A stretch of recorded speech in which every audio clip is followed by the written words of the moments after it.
Santo Barnabas Rasul. Riwayat hidup Barnabas dapat ditemukan di dalam Kisah Para Rasul, bab 4, 9, 11, 13, dan 15. Ia berasal dari Siprus, keturunan bangsa Yahudi dari suku Lewi. Ia bersedia menerima nama baru, Barnabas, putra penghiburan, yang diberikan para rasul sebagai pengganti nama aslinya, Yosef. Ia dikenal luas karena hubungannya dengan Paulus. Barnabaslah yang mengantar Paulus kepada rasul untuk menceritakan peristiwa penampakan Tuhan pada Paulus di tengah perjalanannya ke Damsyik untuk menangkap orang-orang Kristen di sana. Ialah yang meyakinkan para rasul tentang kehidupan baru Paulus setelah peristiwa penampakan Tuhan itu. Keberanian Paulus mengajar di Damsyik dalam nama Yesus juga dijelaskan kepada mereka ketika terdengar berita bahwa di Antiokhia sudah banyak orang bertobat dan percaya kepada Yesus. Maka para pemimpin di Yerusalem mengutus Barnabas ke sana untuk melayani mereka. Di Antiokhia, Barnabas mengajar umat tentang Kristus yang hidup dan meneguhkan mereka dengan teladan hidupnya yang saleh. Selama berada di sana, ia berhasil mempertobatkan banyak orang lagi dan selalu meminta mereka agar tetap setia kepada Tuhan. Setelah itu ia pergi ke Tarsus untuk menemui Paulus. Setelah bersua dengan Paulus, mereka kembali ke Antiokhia. Suatu ketika, sementara umat Antiokhia beribadat kepada Tuhan dan berpuasa,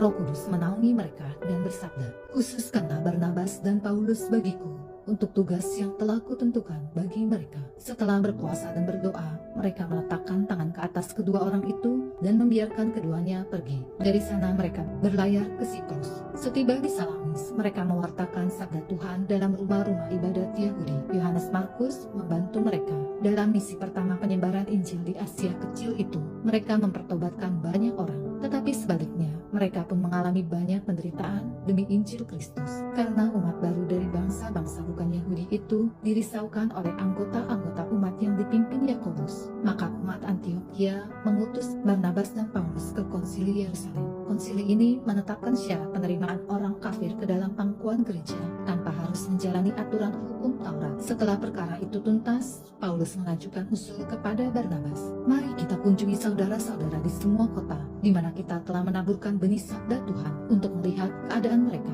Barnabas setuju dan ingin mengajak Markus, tetapi Paulus menolaknya. Bagi Paulus, kurang baik membawa serta orang yang dahulu telah meninggalkan mereka di Pamfilia. Hal ini menjadi pangkal perselisihan antara mereka berdua. Barnabas membawa Markus berlayar ke Siprus. Barnabas kemudian menembui ajalnya setelah dirajam oleh orang-orang Yahudi di Salamis. Karena karya dan jasanya, Barnabas dimasukkan dalam bilangan para pendiri gereja dan dianggap sebagai seorang rasul. Mungkin Barnabaslah yang menulis surat kepada umat Ibrani yang terdapat dalam kitab suci Perjanjian Baru, suatu karya pemalsuan oleh orang Kristen yang murtad pada abad ke-14 disebut Injil Barnabas, walaupun pasti bukan karya Barnabas. Santo Barnabas, doakanlah kami.